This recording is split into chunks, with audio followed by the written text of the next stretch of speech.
Hey everyone, welcome back to the Board Game Spotlight.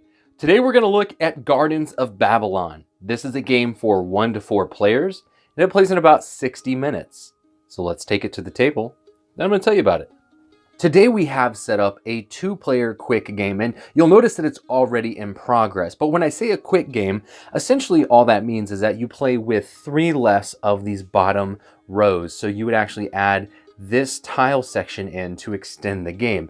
And all that's going to do is just allow you to place more of these tiles to make your pyramid a little larger.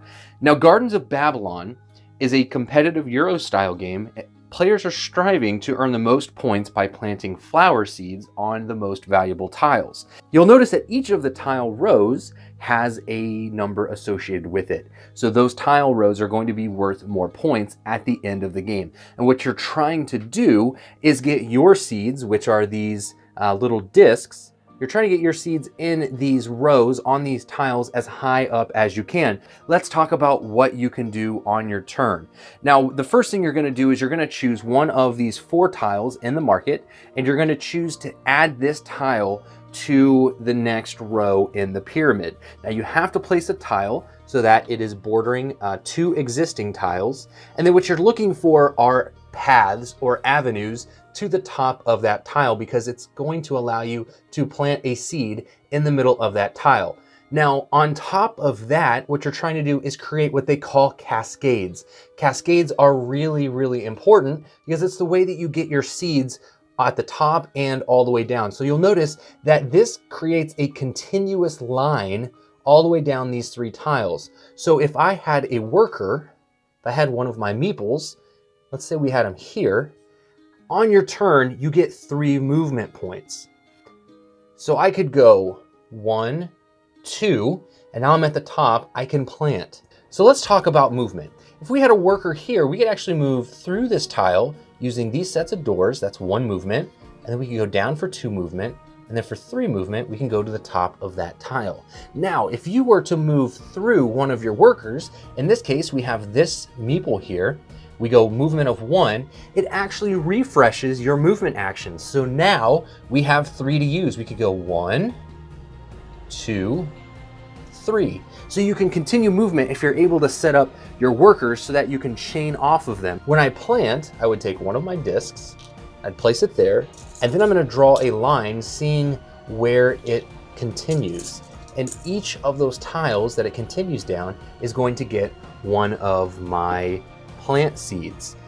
Now, on top of that, there are ways that you can actually kick players out. So if the white player had a worker in this spot and they were to use a tile, again, they would choose their tile and they could add it up here.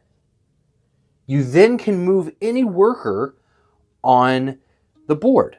Now, if you don't have a worker on the board, you can take a worker that might be in your hand and you can add it to any of the bottom row tiles so they can start their journey up the board. But let's say that this worker was situated here. So after placing a tile, then you get to move a worker.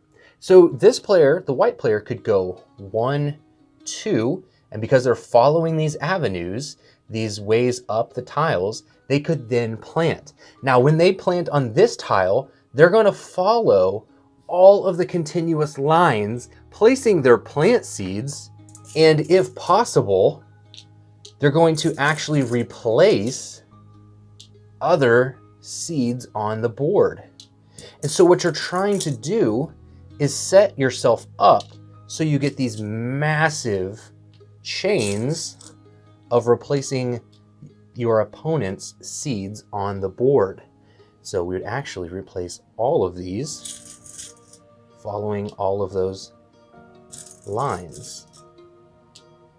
Okay, so you can see how quickly the board can change by setting up what the game calls these cascade effects. So because this player does not have any other way of bringing in a new channel of water, they have essentially locked up all of these avenues for scoring, because there's no way that a higher cascade can kick them out of those rows. So there's a huge strategy in placement of your tiles so that you can try to ensure that your opponents cannot kick you out of a tile by cascading over you. If you move into a space that does not have a plant tile, you must plant on that tile. Otherwise, you can occupy spaces that already have the plants. You can also occupy a space with another player, but anytime you would move into a space that has no plant, you would then plant on it. And again, the objective is to have your plants as high as possible,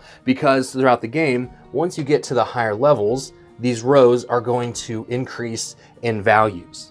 So at the end of the game, players are going to assess their victory points. And again, to do this, you're going to take the row value, and then you're going to add up the number of your seeds you have in that row. So here, yellow has 2 points and white has 9.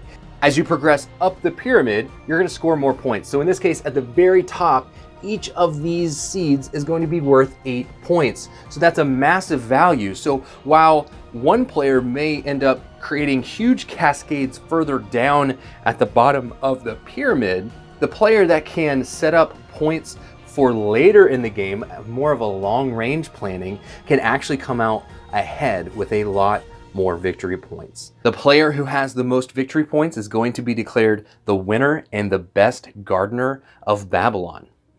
So Gardens of Babylon is fast, it's fun, it's really thinky, there's a lot of strategy, and there's a little bit of take that. It can be a little mean if you're able to set up really great scoring opportunities for you by creating these super long and intricate streams, or the cascade effect.